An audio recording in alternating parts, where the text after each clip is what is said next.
Nous avons tenu à organiser une journée tourisme durable à l'attention du réseau des conseillers tourisme de CCI France.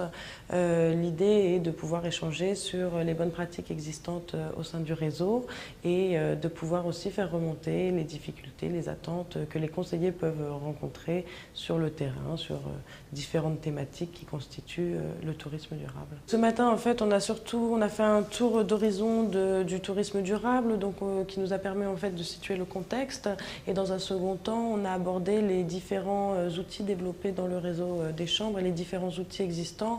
On a pu parler donc d'itinéraire Éco 3, on a pu parler de la démarche respect et aussi de l'étiquetage environnemental. Cet après-midi on est plutôt axé sur le côté les aspects sociétals comme l'accessibilité et notamment aussi la communication envers la clientèle mais aussi les salariés, le plan de communication.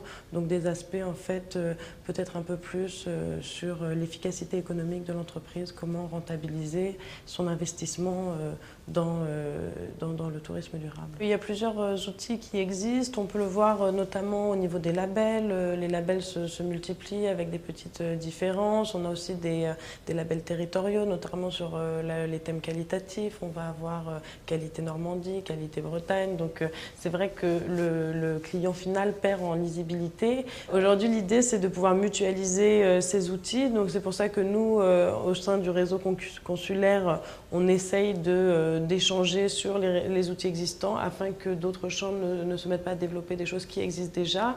On essaye de voir dans quelle mesure ces outils peuvent être transférés d'une chambre à l'autre. C'est vrai que nous, on a pu développer le prédiagnostic respect qui est vraiment une première marche, une sensibilisation vraiment au thème du développement durable. À partir de cette sensibilisation, le conseiller peut être à même d'évaluer, lui, la position de l'entreprise et de lui proposer, dans ces cas-là, ce qui va être le plus adapté, ou peut-être de lui proposer un premier diagnostic énergie qui, éventuellement, après, l'orientera vers un label, mais c'est vraiment des niveaux qui vont être différents. L'idée, c'est d'y aller petit à petit, et l'idée, c'est vraiment d'inscrire les professionnels dans une démarche de progrès. Donc, on a également des collègues au niveau de l'environnement qui sont très actifs sur la normalisation. Donc, ils ont des dispositifs comme 1, 2, 3 environnement qui permettent d'accéder à l'ISO 14001 en plusieurs étapes.